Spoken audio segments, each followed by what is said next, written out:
Bonjour à tous, j'espère que vous allez bien, c'est Amaury de Tonquédec, c'est Allô la Martingale, soyez les bienvenus dans les libres antennes de votre argent. Je rappelle le principe, vous nous laissez un message sur notre ligne téléphonique Allô la Martingale en cliquant sur le lien WhatsApp qui se trouve un petit peu partout dans la description de ce live. Actuellement sur LinkedIn et sur YouTube, tout est permis ici, l'argent n'est pas un tabou, question, objectif, situation, vous nous mettez plein de contextes, plus vous êtes précis, plus on pourra vous aider. Aujourd'hui, on a deux pros de la bourse et des marchés financiers et ça tombe bien parce qu'il y a beaucoup de choses à dire sur le sujet. Allez passer des marchés financiers à l'aéroponie pour révolutionner la culture de salade avec des technologies innovantes. Après 5 ans dans la salade et 3 levées de fonds, elle fonde Ibou.expert, une plateforme d'analyse financière dédiée aux investisseurs particuliers qui démocratise l'accès à des outils d'analyse pour investir en bourse. C'est une pro du stock picking. Marie de Rem est avec nous. Bonjour Marie. Bonjour à tous. On est ravis de t'avoir, cofondatrice donc de Ibou.expert. Il aurait pu être cycliste professionnel ou guide de montagne. Il est finalement devenu un pro des marchés financiers, mais il n'a pas lâché le sport pour autant. Il fait le lien entre les données et événements macroéconomiques et les marchés financiers, et ça tombe bien, parce que cette semaine, on en a bien besoin. Il a un avis sur tout, les actions, l'obligataire, les devises, les matières premières, les cryptos. Il est parfait pour Allô la Martingale, alors lâchez-vous sur les questions. Alexandre Baradez est avec nous. Salut Alexandre, stratégiste marché pour le courtier IG. Comme d'habitude, on va répondre à vos questions. Le bitcoin et les cryptos, la correction est-elle terminée? L'or qui ne cesse de battre des records, est-ce qu'on y va? Est-ce qu'on n'y va pas? Dans quoi investir en 2025? La tech US, les 7 magnifiques, est-ce que c'est fini? Est-ce que c'est l'éclatement d'une bulle? Faut-il jouer la Chine en bourse? Le secteur de la défense, tout le monde en parle, mais est-ce que c'est trop tard pour y aller? On a reçu des questions très intéressantes sur les ETF notamment, puis des questions plus perso sur la gestion de vos finances. Et bien sûr, les questions cash en fin d'émission. Votre pari du moment et puis l'actif que vous conserveriez 10 ans sans y toucher. Mais d'abord, on va faire le point quand même, Alexandre, Marie, sur le sujet de la semaine. Il a déclaré la guerre à la planète entière, une guerre commerciale. Ça y est, c'est le Liberation Day qui est passé. Et il n'est pas passé inaperçu, c'est la panique totale sur les marchés. Alors il faut qu'on en parle. Alexandre, pour commencer, tout simplement, est-ce que cette panique est justifiée ? C'est une réaction logique de marché par rapport à un événement auquel on s'attendait quand même un petit peu parce qu'il a préparé le terrain déjà pendant sa campagne, donc on savait que la question commerciale allait arriver, mais la façon dont c'est fait effectivement, moi je trouve, si vous voulez, que c'est une situation qui était nécessaire. Alors je ne dis pas que la façon dont il le fait c'est la meilleure, mais on expliquait avant l'élection de Trump, quand les marchés jouaient le fameux Trump trade, c'est-à-dire que tout le monde pensait que Trump allait ramener des baisses d'impôts, de la dérégulation à gogo, et donc une croissance absolument ébouriffante. On expliquait que le Trump V2, c'est pas le Trump V1. V1, il est arrivé, il n'y avait pas d'inflation, il y avait un déficit américain à peine à 3%, donc tout à fait acceptable, et les marchés américains n'étaient pas chers du tout à l'époque. Le S&P se payait 15-16 fois les bénéfices, donc pas très cher. Là, Trump V2, il arrive avec 6%, 7% de déficit quasiment, une inflation toujours pas maîtrisée et une Fed qui baisse plus les taux depuis quelques mois, et surtout un déficit et des marchés extrêmement chers, 23 fois les bénéfices. Donc, nous on disait avant son élection, attention, le Trump trade, il n'est pas justifié, il va devoir faire des efforts budgétaires. Et ce à quoi on assiste en fait là, sur la guerre commerciale, les taxes à l'importation sont des taxes, sont des impôts. L'objectif étant de faire rentrer de l'argent dans les caisses de l'État américain le plus rapidement possible. Les estimations qui circulent, c'est 300 à 400 milliards qui rentreraient cette année via les taxes à l'importation. Sachant aussi qu'en face de ça, Elon Musk et le Doge appliquent des politiques de coupe dans les budgets. Et on comprend bien l'objectif de tout ça, c'est de s'assurer que les États-Unis aient des taux d'emprunt, les taux longs notamment, 10 ans, 20 ans, 30 ans, qui partent le plus rapidement à la baisse pour faire baisser la pression en fait sur le coût de la dette aux États-Unis. Et donc, c'est ça qui génère les perturbations de marché. Trump nous dit que c'est assez idéologique, c'est la guerre commerciale, mais il y a quand même un objectif premier, que ce soit Trump ou un autre, c'est de faire baisser le déficit américain. Marie, c'est assez intéressant ce que nous dit Alexandre, parce qu'il y a eu effectivement un Trump trade, c'est-à-dire tous les marchés financiers étaient plutôt heureux de l'arrivée de Donald Trump au pouvoir. Et puis finalement, on a l'impression que c'est pas forcément une bonne chose. Il fait le pire départ de mandat en termes de performance boursière depuis Bush, pour lui quand même.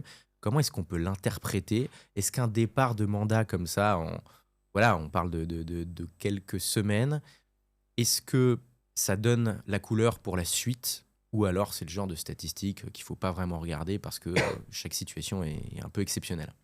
Je pense qu'il ne faut pas vraiment le regarder. Déjà, ce qu'il faut savoir, c'est qu'effectivement, comme tu le disais, toutes les bonnes nouvelles avaient été anticipées dans les cours. Ça s'est envolé à l'annonce de son élection. Et maintenant, la moindre mauvaise surprise, entre guillemets, ça fait gripper la machine sans pour autant que la situation ait fondamentalement changé. D'autant que j'ajouterais qu'il exécute son programme. Il s'inspire, il le dit, de deux économistes qui s'appellent Costino et Rodriguez-Clark qui disent le taux de droits de douane optimal pour le bien-être des Américains, bien-être au sens large, économique, etc., cadre de vie, c'est 20%. Et là, si on fait la moyenne pondérée des imports, on est à 21,35% si on pondère les imports des différents pays, etc. Donc en fait, il applique quasiment à la lettre. Ça, c'est un premier point qu'on peut dire. Ensuite, comme tu disais, effectivement, il applique là encore son programme au sens où, en gros, les importations, c'est 15% pour les US du PIB. Donc il va gagner en gros 3% de PIB en taxes. Donc sur un déficit qui est à 6,2, 6,4 en 2024, ça fait quand même une sérieuse baisse. Il va en plus avec ça pouvoir financer des baisses d'impôts qui vous rendent les US encore plus attractifs. Donc en fait, il applique son programme. Et il joue aussi, j'ajouterais juste, sur ce qui s'est passé quand il avait appliqué des droits de douane avec la Chine. Il avait mis, je crois, 18% de droits de douane à la Chine lors de son premier mandat. Et le RMB s'est déprécié de 14% par rapport au dollar. Et du coup, finalement, ça n'a fait une hausse que de 4% sur les importations. Donc il joue aussi là-dessus. C'est un coup de billard à plusieurs bandes. Tout dépend bien sûr de la réaction des autres. Mais pour l'instant, effectivement, il y a eu un effet de panique, mais en soi, c'était assez prévisible qu'il fasse ce qu'il avait dit, tout simplement. Mais alors, c'est ça que je comprends pas. C'est-à-dire que là, on est en train de nous dire que finalement, tout le monde connaît Donald Trump, on l'a déjà eu une fois, il fait ce qu'il a dit qu'il allait faire. Pourquoi une telle réaction sur les marchés ? Est-ce que la panique est justifiée ? Je précise que là, voilà, on fait un petit point sur ce qui se passe quand même avec Donald Trump, puis après on répond à vos questions. Mais parce que ce qui se passe avec Donald Trump a un impact direct sur votre argent, Alexandre. Oui, alors je serais un tout petit peu plus circonspect quand même sur l'effet sur l'économie américaine. C'est-à-dire que l'objet, il y avait une nécessité de baisser ce déficit. C'est-à-dire que peu importe qui remportait l'élection finalement en novembre, même si c'était un démocrate, des efforts budgétaires étaient absolument nécessaires. La Fed les demandait depuis un petit bout de temps, le Trésor américain aussi, parce qu'on ne pouvait pas garder des taux d'intérêt longs à 5% et quelques, notamment quand l'inflation américaine est retombée maintenant aux alentours de 2,6, 2,7. Donc il y avait un impératif à le faire. C'est la méthode qui, effectivement, je pense, fait que les marchés bougent aussi violemment. C'est-à-dire, si on avait dit de manière peut-être plus respectueuse aussi, ce que fait Musk avec le Doge, c'est d'expliquer aux fonctionnaires qui ne servent à rien, que ces départements, c'est des lubies qu'il faut vite effacer de la carte. Ça crée un sentiment supplémentaire, une forme d'agressivité, alors qu'on peut arriver au même résultat d'économie budgétaire en expliquant que on a trop dépensé pendant 4 ans, on peut même dire c'est la faute de Joe Biden qui a trop dépensé, nous on va devoir du coup changer un peu ça, augmenter peut-être certains impôts ou autres. Donc les taxes à l'importation, c'est un impôt pour tout le monde, ça va toucher les plus riches et les moins riches aussi. Donc c'est une hausse d'impôts que Donald Trump en train d'appliquer, mais il ne le présente pas comme tel. Donc ce que le marché il réagit mal aussi parce qu'il y a une question de forme et pas seulement, j'ai l'impression, c'est aussi la question de la remise en cause de la confiance, si vous voulez, des alliances historiques entre les États-Unis et le reste du monde. Et le poids dans les portefeuilles, la pondération des actions américaines à l'échelle mondiale, c'est la market cap, c'est 70%, ça atteint 70% de la market cap mondiale. Et donc, à un moment donné où les États-Unis apparaissent comme des partenaires un peu moins fiables, je pense qu'il y a beaucoup de fonds d'investissement, fonds de pension, fonds souverains ou autres qui vont et c'est ça la rotation qu'on a observée depuis le début de l'année, c'est-à-dire en gros, ça a plus vendu côté US que ça n'a vendu ailleurs, et ces fonds sont allés se loger sur les actions européennes et les actions chinoises notamment. Et ça, je pense que c'est un phénomène qui va se poursuivre encore. C'est pour ça que je pense que les marchés européens ne vont pas se cracher. Ils baissent parce que là, c'est la phase un peu nerveuse, mais après, ça va se rattraper assez vite. Et je pense que le phénomène de rotation qu'on a observé va se poursuivre encore dans les trimestres à venir. Donc la douleur, pour moi, va plutôt être côté US dans les mois qui viennent sur les marchés actions que sur la partie Chine ou la partie Europe. Bon, avant de savoir où on met notre argent, Marie, est-ce qu'il y a clairement un risque de récession qui est avéré aux États-Unis ? Honnêtement, à ce stade, il y a des indices qui sont inquiétants, baisse de la confiance, etc. Mais à ce stade, c'est un jeu de billard à tellement de bandes, on ne peut pas savoir. Ce qui est sûr, c'est que Trump, il joue ce qui s'est passé pour son premier mandat à plus grande échelle. On peut voir aussi quand même, c'est assez intéressant à observer, qu'il a quand même pas mal épargné Canada, Mexique, relativement, et l'Amérique du Sud dans son ensemble. Il rejoue un peu la doctrine Monroe, en fait. C'est l'Amérique versus le reste du monde. Il fait une grande alliance. Donc voilà, à voir ce que ça donne. Tout le monde crie qu'il y aura une récession. C'est pas sûr. C'est possible, comme toujours. Tout est toujours possible. À ce stade, on peut pas en tirer de conclusion. Mais par rapport à ce que tu disais, effectivement, et même indépendamment de Trump d'ailleurs, il y a aussi un effet de rattrapage effectivement en Asie et en Europe, parce que rappelez-vous, 2024, c'était l'année où il y avait l'écart historique le plus fort entre la performance du S&P 500 et celle, entre autres, du CAC. Et donc voilà, c'est un écart qui n'avait jamais été vu. Et là, il y a eu un rattrapage qui est finalement bien naturel, qui a été un peu gommé par les turbulences d'il y a 2 jours. Mais il y a quand même des poches de sous-évaluation. Et là, en ce moment, c'est les soldes d'autant plus notamment dans les small et mid-cap européennes qui sont de super qualité, qu'il faut jouer, à mon avis, dans les prochains mois, en Asie aussi, etc. On va en parler. Et en parlant de l'Asie, d'ailleurs, on voit que la Chine annonce 34% de taxes supplémentaires sur les marchandises américaines. Alexandre Baradez l'a tweeté. Alexandre, pour finir un petit peu sur ce côté un peu macro, on peut s'attendre à beaucoup de réponses d'autres États dans le monde à cette guerre commerciale déclarée par les Alors États-Unis. jusqu'à présent, c'est quand même très disparate. C'est effectivement l'Australie décide de ne pas bouger, le Royaume-Uni non plus parce qu'ils ont été plutôt épargnés. Et l'Europe, je pense, on va y aller sur deux choses. C'est-à-dire qu'on va d'abord bomber le torse, ce qui est nécessaire quand même par rapport aux États-Unis, mais tout en proposant des choses en parallèle. Je pense que ce ne sera pas juste, on met des mesures de rétorsion sans ouvrir des portes. Ce que Donald Trump aimerait, c'est que par exemple, on fasse des gestes de baisse, par exemple, de certaines taxes à l'importation, qui ne coûteraient pas forcément grand-chose d'ailleurs à l'Europe dans certains secteurs, et ça pourrait suffire à le calmer et à baisser un peu les taxes globales. En revanche, je ne pense pas qu'on arrive à une situation où il ferait marche arrière complètement. C'est-à-dire qu'on le disait tout à l'heure, il y a un impératif budgétaire américain, et ça, il faut que l'argent rentre d'une manière ou d'une autre. Donc, il va falloir quand même que ces taxes restent en place un certain temps, mais c'est la phase de négociation, et là, on l'a dit en l'occurrence de la Chine qui escalade, qui fait mal au marché parce que le marché déjà est pas l'incertitude. Et si en plus on se trouve dans une vraie guerre commerciale avec la Chine qui réplique, le risque il est maintenant en fait. Et c'est un risque très épidermique maintenant. La récession, effectivement, c'est qui peut prévoir une récession? C'est extrêmement compliqué, mais il y aura quand même un effet, ce qui est clair. Les indicateurs économiques américains, ils sont quand même en train de ralentir parce que les chefs d'entreprise ne savent pas trop sur quel pied danser, les consommateurs non plus. Donc ça va du coup, la petite bonne nouvelle là derrière, c'est qu'on voit que les taux longs sont en train de baisser, le dollar baisse, et donc je pense qu'avant la fin du deuxième trimestre, Jérôme Powell va commencer à rouvrir un peu la porte des baisses de taux, notamment si les marchés actions sont aussi volatiles. La bonne nouvelle, c'est que ça va permettre de baisser un peu les taux aux États-Unis, mais il va falloir aller un peu plus loin, je pense, dans la dégradation de l'emploi américain, peut-être 1, 2, 3 mois de dégradation avant que Powell commence à intervenir.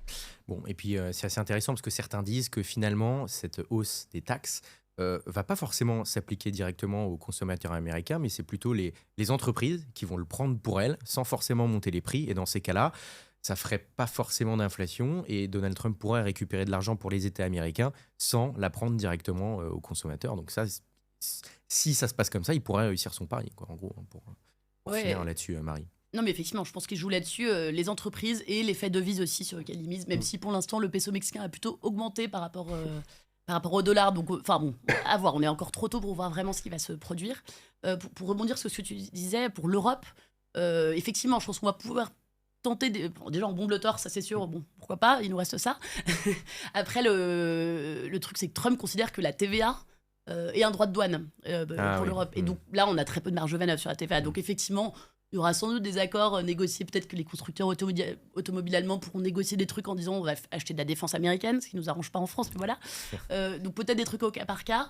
La Chine, a priori, ça va quand même un peu l'isoler. Et les pays du sud-est asiatique vont sans doute pareil, faire des petites négos, notamment sur le textile. Je crois que justement les économistes que Trump suit, enfin son conseiller économique disait que les coûts du Bangladesh, par exemple, étaient tellement bas qu'il y avait même avec des droits de douane, on ne pourrait pas les relocaliser aux US. Donc, ils vont sans doute faire des négos en mode vous isolez la Chine, mais en revanche, on baisse votre truc. Oui, parce que même pour des pays pauvres comme le Bangladesh, il y a quand même des droits de douane très élevés. Ouais, Restez avec nous. 37%, je crois. Ouais, voilà. Il met quand même des droits de douane. Voilà, même des pays ça. amis comme Israël, 17%. Enfin, c'est tout le monde. Restez avec nous. On parlera notamment, évidemment, de la Chine et de la défense. Mais d'abord, je vous propose d'écouter une première question qu'on a reçue de Lilian. On écoute. Bonjour la Martingale, je m'appelle Lilian, je suis infirmier dans le service public, donc fonctionnaire. Je suis propriétaire de ma résidence principale, j'ai un petit peu d'immobilier locatif. J'ai bien sûr mon épargne de sécurité en fonds euros et je suis investisseur sur un PEA et un compte titre. Sur mon PEA, j'ai essentiellement des actions européennes avec une stratégie à dividende. Je cherche à me diversifier pour 2025-2026 et je suis tout à fait prêt à m'exposer au risque. Voilà, donc je voulais votre avis pour des recommandations de bonnes affaires sur 2025-2026. Merci, à bientôt. Merci beaucoup Lilian pour ta question. Bon, ça y est, on rentre dans le dur. Hein. Là, on rentre dans le où est-ce qu'on place notre argent. Lilian cherche, je cite, des bonnes affaires pour 2025-2026. Alors attention, investir comporte des risques. Évidemment, on ne fait pas de conseils directs en investissement ici.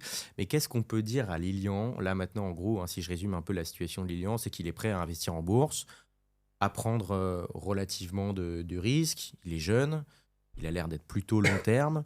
Il a une stratégie à dividende. Qu'est-ce qu'on pourrait lui recommander? Quelle allocation, avant de parler de valeur en particulier, quelle allocation on pourrait lui conseiller aujourd'hui entre aller sur des États-Unis, aller sur de l'Europe, aller sur de l'Asie. Vous, où est-ce que vous iriez aujourd'hui, maintenant, avec ce contexte tel qu'il est? Qui veut commencer? Marie. Alors sur les considérations générales, j'irais plutôt vers l'Europe et l'Asie. Après, moi je suis vraiment dans le stock picking, donc c'est toujours du cas par cas bien sûr, mais clairement les marchés américains, même s'ils ont un peu décroché, sont encore très très hauts. Donc, Pour toi, survaloriser les États-Unis, donc tu attendrais un petit peu. Exactement, oui. Tu attendrais un peu, Alexandre? Oui, complètement. Là, je suis 100% d'accord avec ce thème-là de la fameuse rotation dont on parlait. Je pense que c'est pas un épiphénomène, même si ça a été très marqué sur janvier, février, un peu mars. Là, ça se recorrèle un peu, mais je pense que la perception du risque américain est partie pour durer un petit peu. Et surtout, l'Europe. Je pense qu'aux yeux des investisseurs, la perception change parce que l'Allemagne a bougé. L'Allemagne a bougé, le bazooka budgétaire, les 500 milliards, et qui peuvent être amplifiés par des mécanismes européens derrière, donc on peut arriver à des 800 ou même des 1000 milliards d'investissements générés. Ça peut ressembler à ce que Biden avait fait dans les premières années de ce mandat, de fameux plan infrastructure, qui avait d'ailleurs fait d'endettement aussi contre lequel désormais Trump doit se battre, mais l'Europe qui muscle l'aspect budgétaire, surtout l'Allemagne qui a connu 2 années sans croissance, et donc quand ça part de l'Allemagne c'est plutôt un bon signe, c'est très favorable à tout ce qui est industrie européenne, pas seulement la défense mais toute l'industrie européenne, et la BCE qui en plus a bien avancé dans son cycle de baisse de taux plus que la Fed, ça fait des taux nettement plus bas aussi, plus la Chine, parlons-en aussi, mais qui va mieux, pas seulement pour investir en Chine, mais la Chine va nettement mieux depuis quelques mois, le gros de la crise est passé, ils mettent en place des mesures de soutien qui vont être de plus en plus vers le consommateur chinois. Donc ça, dans les équilibres de balance commerciale ou autres, États-Unis, Europe-Chine, c'est plutôt pas mal. Donc je dirais qu'il a déjà de l'Europe, mais à la limite, si vous voulez pondérer un peu plus l'Europe, faut le faire. Et après, s'il veut des conseils sectoriels, je ne vais pas être trop loin, mais des choses qui ont beaucoup baissé, qui ne valent pas grand-chose, c'est tout ce qui est foncière cotée, par exemple. Si les taux continuent à baisser en zone euro, c'est un secteur qui a perdu 50%. Ça pourrait relancer l'immobilier. Voilà, donc ça, s'il y a des secteurs, on va dire, thématiques où il faut prendre un peu de risque, la foncière cotée, ça peut être pas mal. Les télécoms aussi, c'est pas très cher. Il y a plein de secteurs comme ça, mais l'ensemble de l'Europe, et je trouve investissable, il n'y a pas de thème qu'il faut vraiment fuir actuellement. Donc, conseil numéro 1, entre guillemets, aller plutôt en Europe. Marie, j'ai l'impression que tu es du même avis. Toi, comment est-ce que tu choisirais là, tes actions? Dans quelles actions, voilà, pour un profil comme Lilian, qui est un particulier, s'il veut faire un peu de stock picking, quel conseil t'aurais à lui donner pour qu'il choisisse un petit peu c'est là où il met son argent? Nous, on conseille toujours de faire du cas par cas. Donc, mais effectivement, il y a des secteurs intéressants, c'est vrai. Moi, je ne recommande pas forcément d'aller vers un secteur parce que je trouve que le stock picking est beaucoup plus intéressant, même si c'est plus de travail, c'est vrai. On rappelle, le stock picking, c'est de choisir spécifiquement une action, voilà, sans regarder un marché global, mais vraiment on se focus sur une entreprise. Et donc, de ce que je comprends de Liane, c'est qu'il avait une stratégie évidente sur son PEA, mais là, il veut se diversifier un peu, donc peut-être en dehors des boîtes à rendement, de ce que je comprends, et il n'a pas peur du risque. Alors, après l'horizon 2025-2026, je ne sais pas si c'est l'horizon d'investissement, mais moi, je trouve ça très court. Alors, je pense que quand il dit 2025-2026, c'est qu'il va rentrer en 2025-2026. Ok. Parce que 2025-2026, moi, je ne m'engage à rien, c'est trop court. Non, mais c'est trop court. Voilà. Ici, il faut être long terme. Hein, pour en revanche, à plus long terme, et si on n'a pas peur du risque, une boîte que j'adore, moi, par exemple, qui est complètement à la cave et qui va peut-être vous faire hurler parce que c'est un équipementier automobile qui s'appelle Valeo. Et pourquoi? Parce que Valeo a encore perdu 10-15% ces 2 derniers jours. Hein. Valeo, leader mondial sur l'électrification, la conduite autonome, etc., qui produit localement un peu partout dans le monde. Donc ça, c'est un point intéressant en cette époque de protectionnisme. Très exposé donc aux tendances porteuses de l'automobile avec la conduite autonome, l'électrification. Ça va booster un jour. Là, pour l'instant, le marché patine, etc., mais c'est un marché cyclique. Le parc automobile vieillit, ça va repartir un jour ou l'autre. Et Valeo est ultra bien positionné là-dessus. Et à titre indicatif, son carnet de commandes pour 2027, c'est 1,5 fois son chiffre d'affaires actuel de 2024. Et en plus avec des produits plus technologiques, parce que c'est toutes ces technologies qui sont intégrées, et à plus forte marge pour lui. Et donc là, c'est une boîte qui est valorisée actuellement 4 fois ses bénéfices, suite à la chute il y a quelques jours. Ce qui est pas cher. Ce qui est pas cher du tout. Et en plus, c'était déjà à la cave parce que bas de cycle automobile. Et en plus, ils avaient déçu en 2024 parce qu'ils sont assez exposés à l'Europe, qui n'était pas au max, etc. Donc voilà, c'est vraiment les soldes sur Valeo. Et on va se dire, bah oui, mais les droits de douane, ça baisse, c'est pour des bonnes raisons. Valeo, ils ont 12%, effectivement. Ils ont des usines aux États-Unis, déjà, c'est important de le signaler. Ils ont une dizaine de sites de production, plus des sites de R&D, etc. Et ils ont effectivement 12% de leur chiffre d'affaires qui se fait au Mexique. Donc là-dessus, ils vont être effectivement impactés parce qu'ils vendent à des constructeurs au Mexique qui eux-mêmes vendent aux États-Unis. Donc ils seront impactés. Et également, ils ont des sites de production en Allemagne avec des constructeurs allemands qui exportent une partie aux US. Mais voilà, si on prend un peu de recul, mettons qu'ils aient un impact de 10 à 20% sur ces 12% de chiffre d'affaires, ça fait une baisse du chiffre d'affaires de 1 à 2%, et donc une baisse des bénéfices à peu près équivalente. Ça compte, mais c'est pas non plus, c'est pas un changement de Bon, deal, quoi. Valeo, une société à surveiller pour toi, Marie. Juste un petit aparté sur le secteur de l'automobile. Moi, je sais pas pourquoi, il me fait un peu peur ce secteur, Alexandre. On entend un peu tout et n'importe quoi. On dit que d'un côté, oui, l'électrique, c'est l'avenir, mais en même temps, on a du mal entre du Tesla, entre des constructeurs européens qui sont à la ramasse par rapport à ce qui se passe en Chine. Ouais. C'est quoi ton regard, Alexandre, sur le secteur automobile en Ça a général? quand même beaucoup baissé, effectivement, depuis pas mal de temps. La bonne nouvelle, je la rapproche toujours des gros phénomènes macro, parce que ce qui a fait que la Chine aussi a beaucoup exporté ses surcapacités, on va dire depuis 2000, c'est déjà le cas depuis 2 décennies, mais il y a un phénomène plus récent qui s'est accentué après l'épisode confinement chez eux, où leur économie s'est effondrée, le marché immobilier s'est effondré, les consommateurs chinois déprimés, et du coup, les capacités énormes de production de la Chine devaient terminer quelque part. Alors, ça ne peut pas rester sur le territoire chinois. Donc, ils ont pris des parts de marché en Europe sur l'automobile, ça a hérissé le poil des Européens qui ont aussi voulu monter un petit peu les taxes à l'importation. Ils ont beaucoup exporté aux États-Unis, là aussi, ça hérisse le poil de Trump et de à peu près tout le monde aux États-Unis. Donc là, la bonne nouvelle, c'est que si leur économie se renforce un peu, on parle depuis pas mal de temps, c'est vrai que c'est un peu une espèce de fil rouge, on dit le consommateur chinois, à un moment donné, il sera mieux, il sera plus soutenu et donc il consommera plus. Je pense qu'on commence à arriver à ce moment-là, c'est-à-dire au moment où, notamment, la Chine peut trouver quelques opportunités avec l'Europe de rapprochement par rapport aux États-Unis. Et donc, on parlait tout à l'heure des mesures de soutien macro pour les consommateurs, et je pense qu'elles vont avoir lieu et elles vont se densifier. Et du coup, c'est plutôt une bonne nouvelle parce qu'ils exporteront du coup moins leur surcapacité et on sera un peu moins en conflits commerciaux sur ces questions-là. Et du coup, ça, c'est un bon thème. Quand on voit que la Chine, il y a des bonnes stats en Chine, par exemple, vous voyez, un bon PMI, un indice d'activité ou autre, toujours en bourse, généralement vous avez le repos en Europe par exemple, des constructeurs auto, on dit tiens, pourquoi ça réagit? Pour ça justement, quand c'est des bonnes nouvelles macro en Chine, c'est qu'on est moins soumis aux questions de surcapacité d'export de la Chine qui arriverait chez nous. Donc en fait, la Chine pour moi va de mieux en mieux. Les marchés chinois, je pense qu'il faut vraiment les acheter et ça reste encore assez peu cher. Et du coup, l'automobile européenne, oui, alors c'est vrai que Marie est spécialisée sur le stock picking. Moi, j'arrête vraiment les gros secteurs. Celui qui veut mettre en gros, qui veut dire je veux mettre un ETF, il y a des ETF stock 600 Europe. C'est ça qu'il faut regarder quand vous voulez mettre un ETF sectoriel. Vous regardez stock 600 Europe et vous tapez le thème que vous voulez. Banque, automobile, financière, pharma. Voilà. Donc celui qui veut prendre de l'auto à échelle européenne, il prend un stock 600 auto dans un ETF et ça convient. Donc pour Lilian, si on peut résumer, donc plutôt Europe, un secteur qui peut être intéressant, en tout cas vous deux vous êtes plutôt d'accord et positif là-dessus, l'automobile. Une idée de boîte, Marie, que tu as citée là, qui s'appelle Valeo. Voilà, Alors juste Valeo. moi je nuance un petit peu, moi je jouerais pas forcément les constructeurs européens. Les équipementiers, l'avantage c'est qu'ils ont des clients qui sont européens mais aussi chinois, américains, etc. Et Valeo, à titre indicatif, ils produisent en Chine. Ils ont plus de la moitié de leurs clients qui sont chinois. Et du coup, jouer Valeo, c'est jouer BYD, c'est jouer Xiaomi qui se lance, etc. Donc voilà, je nuancerais juste comme ça parce que voilà, les constructeurs européens, c'est un peu trop large. Il y a des pratiques sur Stellantis. Enfin, voilà, mais bon. Mais sinon, pour rebondir dessus, le TF Stock 600 Auto, il est inclus aussi. Il est inclus. Il y a les constructeurs et tout ce qui est part également. Il y a une bonne trentaine de valeurs là-dedans, donc ça inclut aussi cette partie-là. Les équipementiers, les équipementiers sont aussi compris dans le Stock 600. On a eu plein de questions hyper intéressantes d'ailleurs sur les ETF, on en parlera tout à l'heure. D'abord, peut-être Marie, une question de valeur. Hein. Awen qui nous a écrit, qui nous parle de Viridien. Il nous dit une grosse partie de leur business, c'est du parapétrolier. Faible PR. J'aime bien la boîte, mais il y a un petit souci avec l'endettement. Est-ce que tu as un avis sur cette valeur, Marie? Ouais, Viridien, c'est donc effectivement. Peut-être tu peux nous remettre dans le contexte, c'est quoi cette boîte? Viridien, en fait, ils font. C'est donc effectivement un parapétrolier. Leurs clients sont des groupes de pétrole. Et en fait, ils font de l'exploration géophysique. En gros, ils sondent les sous-sols pour voir s'il y avait du pétrole. Quoi. Jusqu'ici, c'était principalement leur business. Et effectivement, le prix des pétroles s'est effondré sur la dernière décennie pendant un temps. Les dépenses d'exploration et production de leurs clients ont été divisées par 2 et donc leur chiffre d'affaires a été divisé par 2 sur la dernière décennie. Et en plus, ils se sont séparés d'une de leurs activités. Et donc, c'est une boîte, c'est hyper intéressant parce que qui a pivoté. Bien sûr, les clients pétroliers constituent toujours une part importante de ces ventes.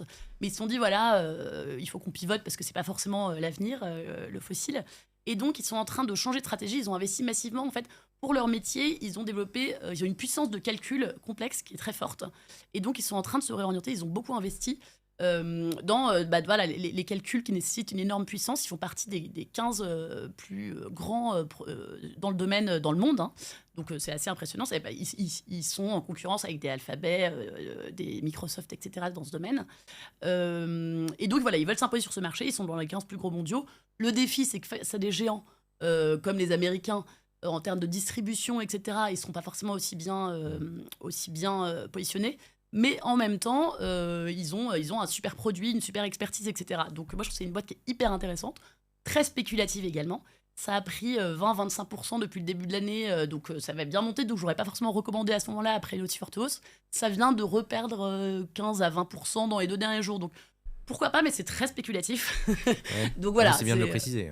Ouais, Voilà. oui, c'est très Donc, spéculatif, boîte c'est une boîte en intéressante, mais retournement. volatile. Attention, il faut Ouais. être OK avec. Et c'est un pari. C'est un avec pari, la mais c'est volée. un pari qui est intéressant. Ok, très clair. Pour finir, là, sur les réponses un petit peu de Lilian, la TQS, on n'y touche plus, Alexandre? Pour l'instant, non, parce que si on prend les 7 magnifiques, alors la correction actuellement, c'est un peu Peut-être rappelle-nous, c'est quoi les Les 7 magnifiques, c'est les plus grosses méga-caps américaines, c'est Amazon, Apple, Tesla, etc. Donc groupe de 7, ce qu'on appelait à une époque les GAFAM, les FANG, voilà, il y a plusieurs acronymes qui ont traversé les époques. C'est ce groupe de valeurs, pour faire bref, depuis 2015, on a connu 3 rallyes de plus de 200%. En espace de 10 ans, 3 rallyes successifs de plus de 200%. Le dernier, c'est celui qui va de 2022 à 2024, c'est 285%. Donc là, on a corrigé 30% où on se parle de ce rallye. C'est ce qu'il a fallu entre décembre et maintenant pour faire ça. La dernière correction, c'est celle en 2022, c'était 50% par exemple. Et le rallye qui avait précédé, c'était 280 aussi. Donc, je dirais que 30%, c'est un peu le tarif minimum pour ce genre de boîte quand elles ont connu des rallyes comme ça, et que ça peut être tapé sans problème du 40-50% de correction. Donc voilà, et comme c'était surtout des valeurs, en parlant de surpondération des valeurs américaines partout dans tous les ETF, les gestions et autres, je pense qu'une fois que cette rotation qu'on observe, elle se fait aussi, va se faire un peu au détriment de ces boîtes-là.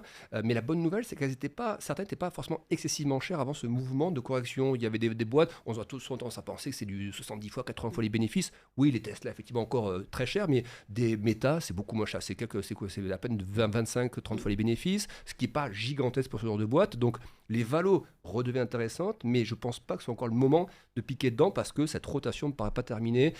Voilà, je pense qu'il faut encore une espèce un peu de capitulation. On verrait encore peut-être du 10-15% de baisse sur ce groupe-là. Et là, je pense que sera le moment de commencer à revenir tout doucement dessus, tranquillement, par des achats progressifs. Trop tôt, on reste un petit peu à l'écart des États-Unis et de la TQS en particulier. Peut-être avant de finir ce cas-là et qu'on reste un petit peu dessus parce qu'il est intéressant parce que là on parle concrètement de où est-ce qu'on met notre argent. Peut-être Alexandre, tu vas nous donner rapidement quand même ton avis sur les actions chinoises et Marie, en attendant, tu peux peut-être réfléchir si tu as une idée d'action européenne. Toi qui fais du stock picking, s'il y a une action, tu te dis bah tiens, pourquoi pas, c'est pas un conseil d'investissement, mais tiens, pourquoi pas, je rentrerais bien sur cette valeur qui pourrait avoir un potentiel intéressant pour la suite. Alexandre, les actions chinoises, est-ce que alors juste avant, pour la tech, avant que j'oublie, il y a aussi le risque de rétorsion de l'Europe par rapport aux tech américaines. On apporte beaucoup de services de ces boîtes-là, donc on peut aussi sanctionner ce genre de boîte si on veut escalader un peu que les États-Unis. Donc pour l'instant, je mets vraiment à l'écart. Et pour la partie chinoise, c'est ce qu'on a vu un petit peu en début d'année, l'effet DeepSeek. C'est-à-dire qu'on pensait que les méga caps américaines qui investissaient cette année 300 à 400 milliards de dépenses de CAPEX pour l'intelligence artificielle ne pouvaient pas être concurrencés. On s'est rendu compte qu'en France, on a un Mistral qui arrive à des coûts bien plus faibles et DeepSeek en Chine. Puis tous les gros groupes tech chinois ont été massacrés en bourse. Il faut rappeler que la tech chinoise, le Hang Seng Tech, depuis sa bulle en 2021, il avait lâché 80%. C'est l'équivalent d'une bulle Internet qu'on a eu en Chine sans s'en rendre forcément compte, parce que c'est moins médiatique que la bulle Internet, mais la tech chinoise a connu l'équivalent d'une bulle Internet. Donc ça a beaucoup rebondi depuis, mais ça reste encore assez peu cher. Et c'est pour ça que je pense que acheter la tech chinoise, ça vaut le coup. Acheter toutes les actions chinoises, en fait, qui ont tellement baissé que ça vaut le coup. Et voilà. Alors, le faire, effectivement, alors Marie est beaucoup plus spécialisée sur l'analyse des titres. Si on ne veut pas, entre guillemets, s'embêter sur la Chine, je conseille de prendre quelque chose sur le Hang Seng, c'est les valeurs chinoises cotées à Hong Kong, donc c'est bien liquide, il n'y a pas de problème de liquidité là-dessus, c'est les plus belles boîtes chinoises cotées à Hong Kong. Et après, si on veut vraiment faire que de la tech, il y a le Hang Seng Tech qui est spécifique. Voilà, c'est 2 gros indices où on peut se placer, il y a des ETF par exemple, ou après nos clients, nous ils aiment plutôt le trading, ce genre de choses, si on veut être actif dessus, pourquoi pas. Mais je pense que les prix d'achat, en fait, à n'importe quel moment on peut acheter, voilà. Ça peut encore baisser si la Chine se fait un peu taper dessus par Trump quelque temps encore, mais les valos sont tellement attractifs, je trouve que ça vaut le coup de rentrer maintenant. Bon, Lilian, ça te fait un beau panier. Marie, peut-être pour finir, si tu as une action européenne sur laquelle toi, tu te dirais, tiens, il peut y avoir un point d'entrée intéressant aujourd'hui. Seb, pour compléter Valeo, beaucoup moins pari que Valeo, mais Seb, Seb leader sur le petit équipement domestique, leader mondial. On ne le sait pas forcément parce que ça paraît vraiment très franco-français, Seb. 50% de leur chiffre d'affaires, c'est dans les pays émergents.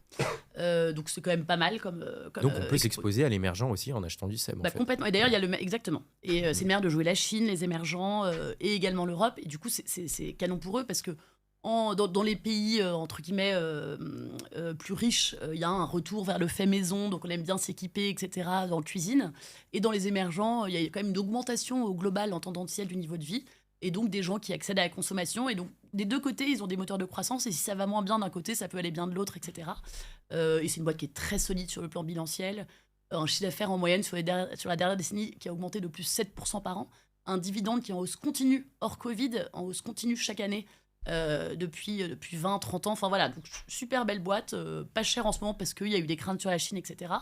Et donc voilà, pour diversifier à moyen terme, je recommande vraiment Seb. Voilà, c'est l'idée de Marie. Restez avec nous, on va parler de l'or, du Bitcoin, des ETF. Mais d'abord, on a Martin qui nous a laissé un message vocal. Bonjour Amaury, merci beaucoup de me laisser l'opportunité de poser ma question. Cette dernière porte sur le début du chemin d'investisseur, notamment lorsque l'on est en début d'activité, où le temps manque. La question est de savoir comment partager nos ressources de temps, nos ressources financières entre l'investissement dans son activité principale et l'investissement dans les activités secondaires.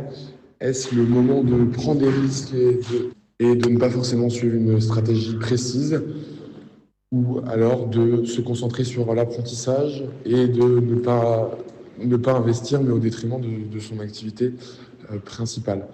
Voilà, c'est plus une question sur une stratégie d'investissement lorsque l'on manque de temps et comment partager cela avec son activité principale dans un début de carrière souvent très prenant. Merci beaucoup. Merci Martin pour ta question. Alors question un petit peu moins technique, un petit peu plus de lifestyle presque j'ai envie de dire, mais comment est-ce qu'on peut répondre à Martin rapidement? Si on peut résumer, il est en début de carrière et il se demande s'il doit privilégier à 100% sa carrière directement et pas trop de temps sur l'investissement. Comment en gros il répartit un petit peu son temps et son énergie entre les investissements qu'il peut faire en étant jeune, sachant qu'a priori il a du temps, qu'il est long terme, et sa carrière professionnelle. Alors, je précise, il n'y a pas de bonne ou de mauvaise réponse, ça dépend des cas, mais est-ce que vous avez un avis là-dessus? Marie, je ne sais pas si tu as un avis là-dessus. Je pense qu'il a raison de dire qu'il vaut mieux commencer jeune parce que, notamment avec les intérêts composés, c'est-à-dire que si on place 100 à 10%, etc., au bout de 10 ans, 15 ans, on aura doublé son investissement. Donc, commencer tôt, c'est un impact quand même, ça vaut le coup plutôt que d'attendre d'avoir 50, 60 ans, etc. Après, se lancer sans expérience, sans formation, et c'est sa préoccupation, c'est aussi pas top. Donc, il y a quand même pas mal de manières de s'informer sans que ça prenne trop de temps. Bon, je vais faire un peu de pub pour ma paroisse, mais Hibou.expert, c'est exactement ce qu'on fait. On fait un travail de qualité professionnelle à destination des particuliers. Donc voilà, on accompagne les gens dans leur investissement et c'est pas trop chronophage pour eux parce qu'ils font pas tout le travail de déblayage en amont, etc. On fournit juste l'information pour qu'ils puissent prendre leurs décisions de manière éclairée. Donc, mais en tout cas, j'irai pas comme ça prendre des risques sans réfléchir. Donc, commencer tôt, oui, mais se mettre des barrières et se former idéalement en parallèle, sans pour autant y passer 200% de son temps. Hein. Ça peut se faire une soirée par semaine consacrée à l'investissement, par exemple. Ok, bon, Martin, va peut-être s'abonner à Hibou.expert. Abonne-toi aussi à la Martingale si ce n'est pas déjà fait. Qu'est-ce qu'on peut lui dire, Alexandre, Martin? Déjà, oui, c'est déjà bien de se poser la question parce que c'est vrai que moi, j'appartiens à une génération où, je ne suis pas si vieux que ça, un peu plus de 40 ans, mais à l'époque, c'était. Mais l'éducation que j'ai eue, mes parents étaient assez traditionnels, on ne poussait pas vers la bourse, au contraire. Enfin, même la bourse est souvent perçue comme le truc, pas y toucher, c'était très dangereux, etc. Même dans l'enseignement qu'on a eu, l'enseignement à l'école, même les études supérieures. Et on se rend compte que la plus grosse erreur, c'est de ne pas investir quand on est jeune, justement, se dire je vais attendre d'aller les 40 ans et plus pour la retraite, surtout pas. Il faut commencer dès 20 ans, peu importe si c'est 50 euros, 100 euros, mais justement, plus on commence tôt, plus on a le temps. C'est ça qu'on n'est pas. Alors, évidemment, il faut. Ça, c'est le CGP qui répond à la question. Combien il faut mettre en épargne financière, en crédit immo, il faut bien répartir ça. Mais il faut quand même toujours avoir un petit peu, et je dirais que l'épargne financière, il faut regarder les graphiques historiques, peu importe que ce soit en Europe ou aux États-Unis. Les marchés actions, c'est ce qui rapporte toujours le plus sur le long terme.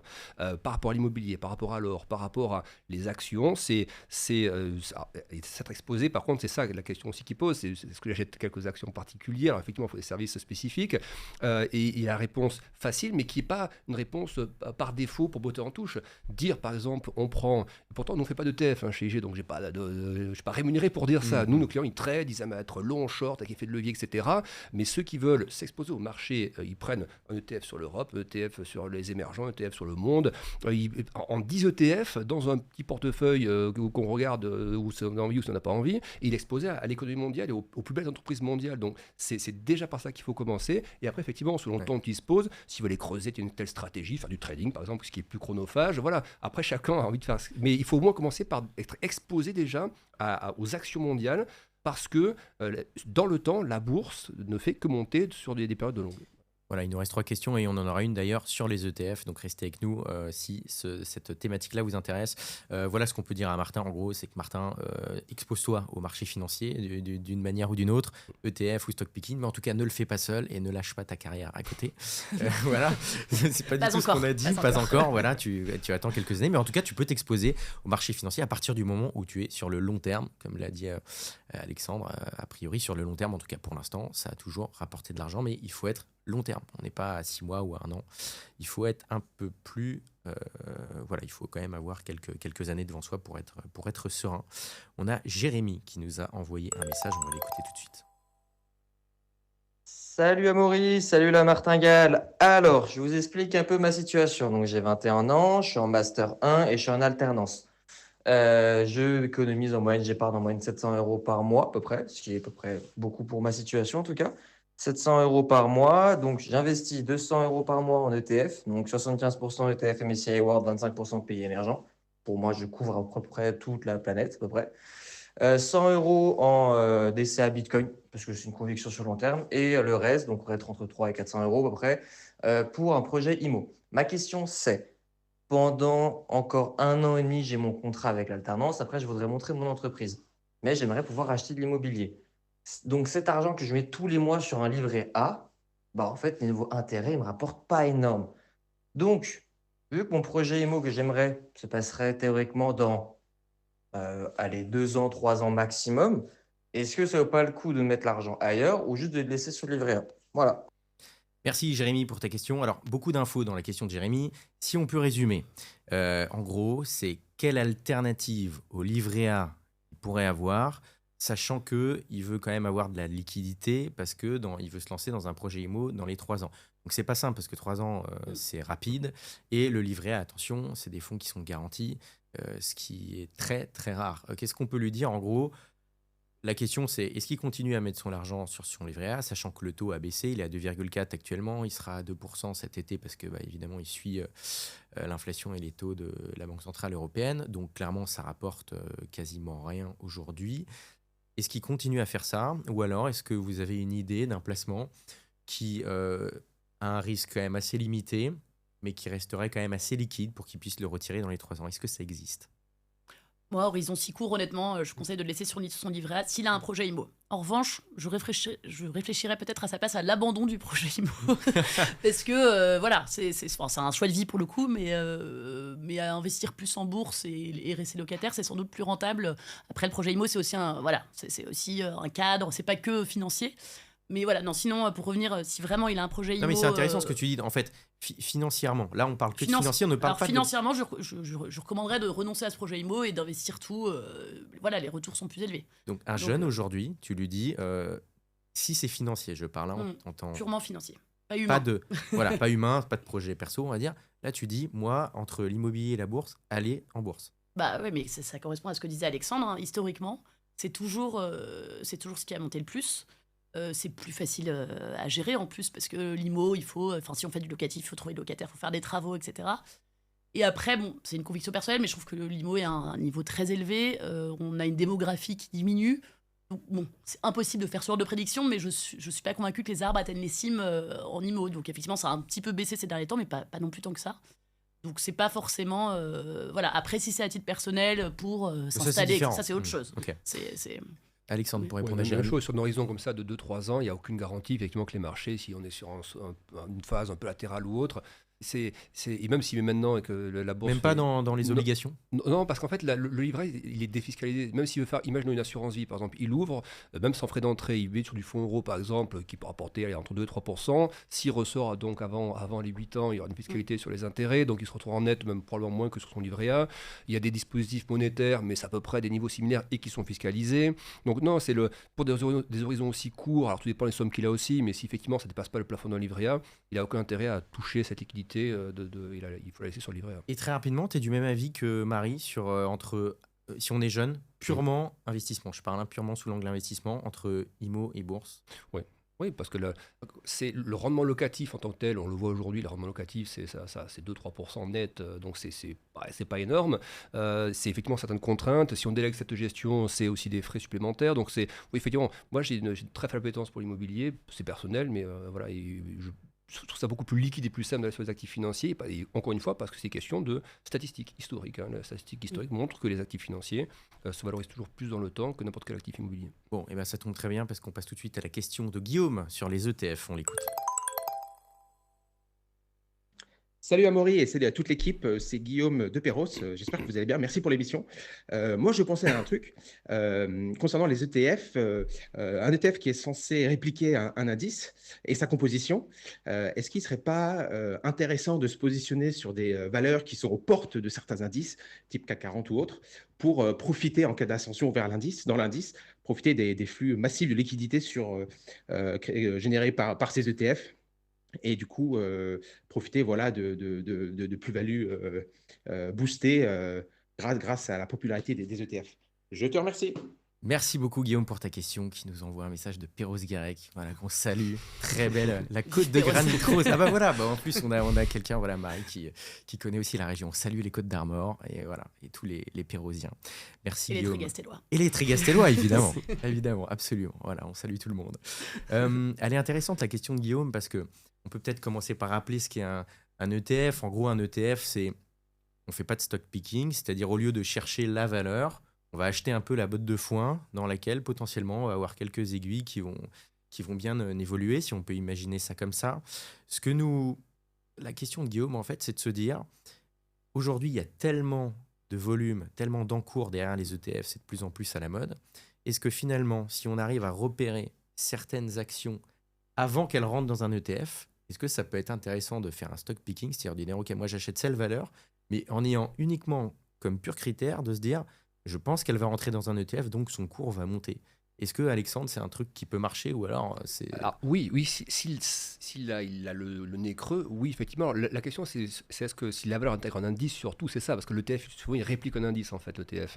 Quand on a vu des valeurs rentrer dans le SP500 ou autre, c'est vrai que des Tesla ou autre, le simple fait de dire que Tesla allait rentrer, c'est moins, une fois qu'elle est rentrée dans le SP500, que ça a grimpé, que toute la phase en amont d'attente et d'anticipation, effectivement, que ça allait pouvoir intégrer un gros indice mondial. Parce que là-dessus, après, il y a tous les flux qui arrivent, les flux de gestion ou autres, qui veulent être exposés à des indices en particulier, donc ça crée un effet d'entraînement de volume assez extraordinaire. Mais le plus dur, c'est de savoir quelle valeur peut intégrer un indice, quelle est la prochaine valeur qui va rentrer dans le CAC, quelle est la prochaine valeur qui va en sortir aussi. Ça, c'est pas très, il y a un côté assez aléatoire. On peut essayer de deviner quelle valeur selon ses résultats. Il y a des questions de volume aussi. On sait que les valeurs qui intègrent le CAC, c'est par rapport à leur performance économique et aussi à l'intérêt qu'ont les actionnaires, les gens de marché pour cette valeur-là, les volumes tradés, etc. Donc c'est un exercice que moi je ne sais pas le faire, je le dis clairement. Donc c'est complexe. Mais oui, c'est sûr que c'est... Mais si on arrive à trouver la valeur, ça peut marcher. C'est souvent un très bon catalyseur pour les valeurs quand elles rentrent dans l'indice. Mais c'est souvent, encore une fois, la phase en amont d'anticipation qui est très... Un peu comme le de Bitcoin à l'époque. C'est la phase d'anticipation. Alors, quand c'est rentré, ça a aussi tiré. Mais déjà, la phase d'anticipation, en tant que la SEC valide ou autre, il y avait déjà un appétit assez énorme et ça liftait déjà les cours du Bitcoin. Et Marie, là-dessus ? Je suis assez d'accord avec Alexandre. Pour moi, c'est de l'anticipation court terme un peu spéculative. Donc oui, ça peut être très malin. Mais bon, c'est casse-gueule aussi, quoi. Et j'ajouterais juste qu'effectivement, l'effet ETF, ça attire plus de capitaux, etc. Donc ça gonfle les hausses, mais ça gonfle aussi les baisses. Parce que quand on a beaucoup de vendeurs en même temps et qu'il n'y a pas d'acheteurs en face, ça pose un problème. Donc j'ai juste que c'est pas que un amplificateur de hausse, c'est aussi un amplificateur de baisse. C'est peut-être ce qui se passe un peu sur les techs en ce moment d'ailleurs. Donc voilà, c'est pas tout vert dans l'histoire. Bon, et il n'y a pas de critères pour savoir un petit peu quelle action aurait une chance d'intégrer un ETF ou un indice. Non, il n'y a pas forcément. C'est assez aléatoire, c'est pas C'est facile pas à du tout un trouver. sujet que je connais, moi, j'avoue. Non, c'est pareil. voilà. On regarde les grosses entreprises d'un pays, en fait. Faut sur les questions les plus grosses, les plus gros chiffres d'affaires. Et voilà, c'est plutôt en ce sens-là qu'on peut essayer de déceler peut-être les. Bon, attention Guillaume quand même là-dessus. Rapidement, on a une question de Guillaume Brie Perros. aussi. Voilà, encore un breton qui dit pour un non professionnel, est-ce que choisir soi-même ses titres, c'est pas une fausse bonne idée, tout simplement, Marie? C'est-à-dire là, on parle de stock picking versus ETF. Il y a quand même pas mal d'outils aujourd'hui qui existent pour les non-professionnels, donc je pense que c'est quand même intéressant de s'en servir. Et j'ai juste que c'est pas forcément plus facile de choisir un ETF. Parce qu'aujourd'hui, on va se dire, historiquement, il faut aller acheter un ETF US quand on arrive en disant, voilà, il y a eu la forte croissance ces dernières années, etc. Et en fait, aujourd'hui, les marchés US restent à un niveau très élevé, et donc je pense que c'est une mauvaise idée d'entrer sur un ETF US en ce moment. Donc je pense que le particulier qui va aller en bourse ne peut pas s'épargner, au sens, tous les sens du terme, un peu de travail, de réflexion. Enfin, en fait, je pense qu'il faut comprendre ce qu'on achète. Et il y a un nécessaire travail en amont. C'est pas agréable à entendre, parce qu'on se dit, voilà, ce serait quand même facile de ne rien faire. Je pense qu'il faut toujours un peu bosser son dossier. Oui, ETF, c'est un peu. Enfin, d'ailleurs, nous, on développe une offre ETF parce que c'est un outil passionnant, notamment pour les marchés d'Asie du Sud-Est, où c'est pas forcément facile d'avoir accès aux informations sur des très belles sociétés leaders, etc.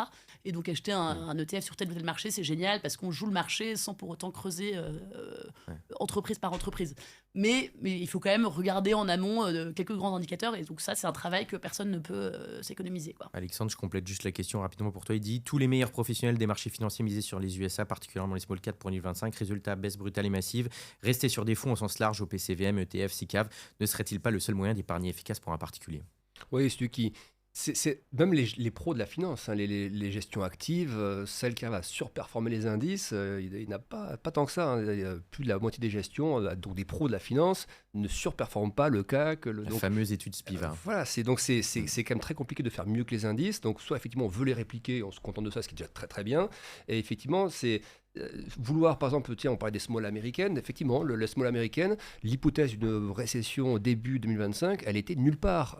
Et il y a même plutôt un aspect positif qui était que la Fed avait déjà commencé à baisser ses taux en septembre, 100 points de base jusqu'en décembre. C'est plutôt habituellement de bonnes conditions pour les small, les coûts de financement du coup qui décroissent, etc.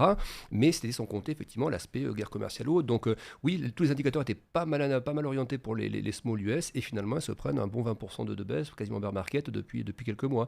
Mais maintenant, par contre, c'est là que, par contre, sur les small, effectivement, américaines, je serais un peu moins réticent parce que justement, là, les taux, la Fed va devoir baisser ses taux. Je pense que l'inflation, hormis l'effet un peu one-off des taxes commerciales, après les mois d'après, je pense que ça va retomber assez rapidement. Donc là, par contre, c'est plutôt des bonnes conditions pour les small américaines. Dernière question, c'est Esther qui nous a laissé un message, on l'écoute. Salut Amaury, salut à Martingale. Ça fait un moment que je me posais des questions par rapport à des investissements en crypto et particulièrement dans le Bitcoin. Et effectivement, avec la hausse de ces derniers mois, j'ai renoncé parce que je me suis dit que ce n'était pas forcément le meilleur point d'entrée. Mais là, je vois que ces dernières semaines, il a baissé de plus de 20%. Donc, la question se repose et je me demande si c'est le moment d'acheter. Et si c'est le cas, je veux bien des conseils pour m'y mettre. Merci. Merci Esther pour ton message. Je ne sais pas pourquoi Esther me dit quelque chose. Je crois qu'elle fait une super newsletter qui s'appelle Magma. Donc abonnez-vous pour avoir un petit peu toutes les tendances joie. Marie qui acquiesce. Voilà, donc abonnez-vous à Magma, la newsletter. On vous mettra le lien dans la description. Je précise, on va faire une spéciale crypto la semaine prochaine. Donc envoyez-nous toutes vos questions très techniques là-dessus sur ce marché. Là, en gros, la question, on va parler aujourd'hui du Bitcoin, de la tendance du Bitcoin. Bon, la question d'Esther, c'est... Je ne suis pas rentré dans le Bitcoin parce qu'à l'époque, je voyais que ça montait. Je vois qu'il y a eu une belle correction. Est-ce que, Alexandre, ça peut être, tout simplement, première question, est-ce que tu penses que la baisse est terminée? Alors, je pense que une zone stratégique pour investir, alors on va expliquer après, pas en une fois, mais pour commencer à revenir progressivement, c'est 70 000, 80 000. C'est une zone assez correcte parce qu'on a vu, là, ces derniers temps, une logique financière transmarché, c'est-à-dire que les actifs à risque corrigent un peu partout, les actions américaines, les valeurs de la tech, mais le Bitcoin a aussi corrigé. C'est un peu ce dégonflement du Trump trade. C'était le gros du rallye, c'était en amont de l'élection, après l'élection, et on a effacé une partie de cette grosse spéculation.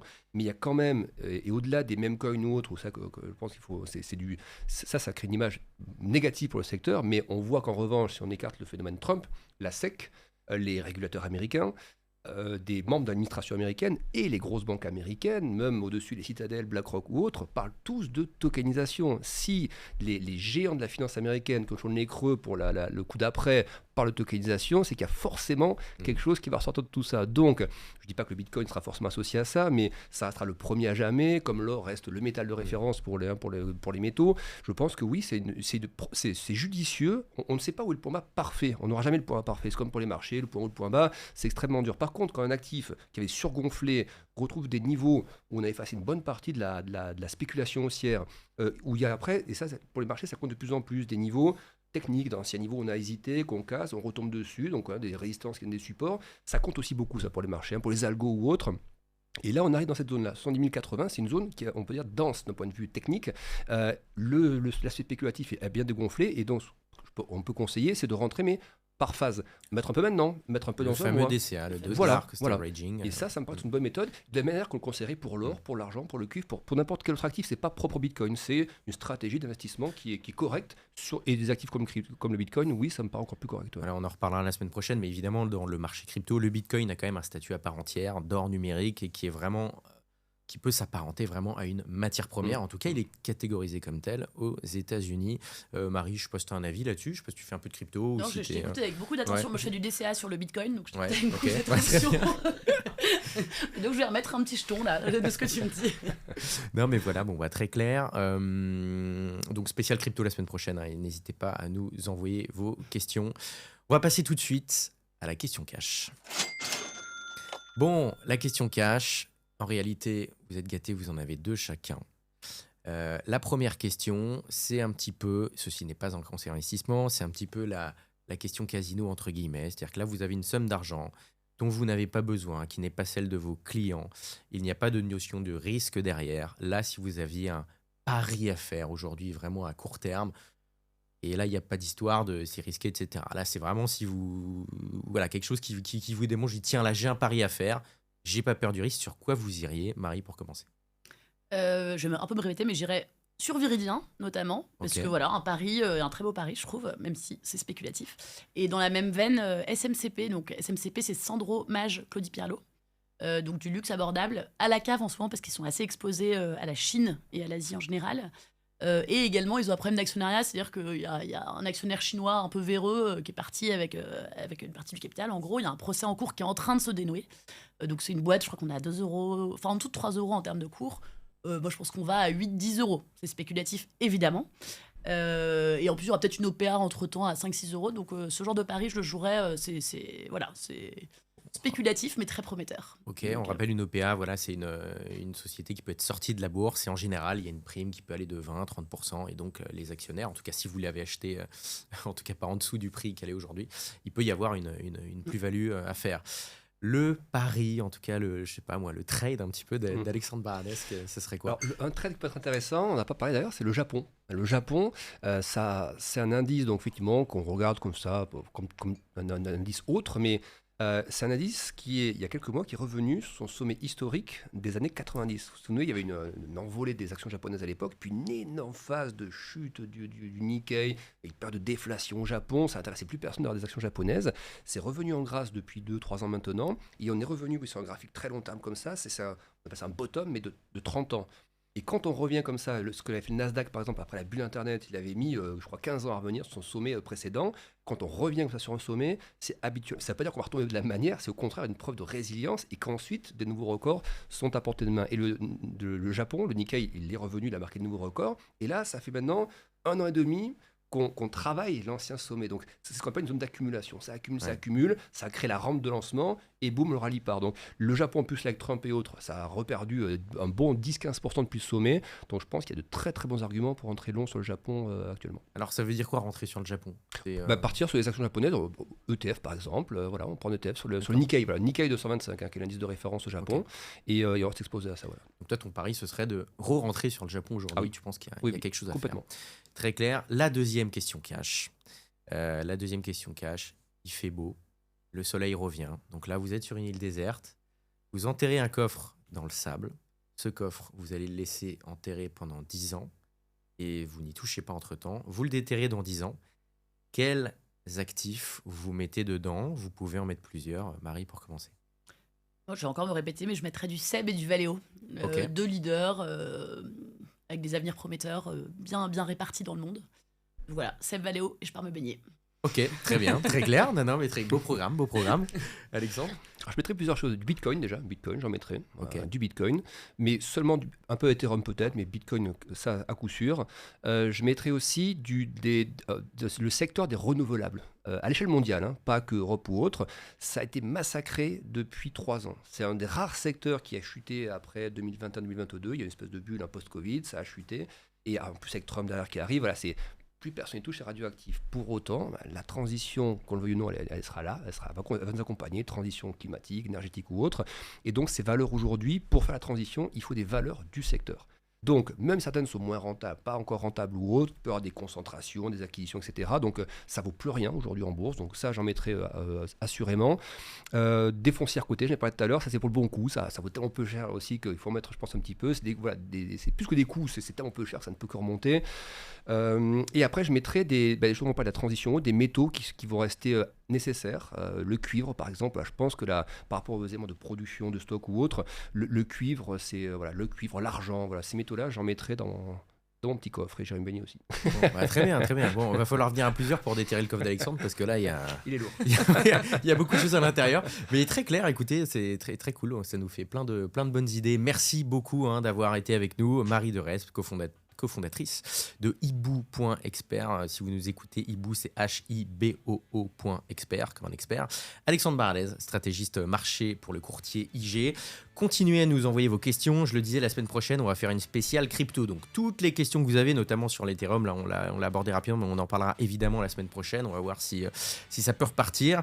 Merci de nous avoir suivis, likez, commentez, abonnez-vous. Bon week-end et surtout, prenez le contrôle de votre argent.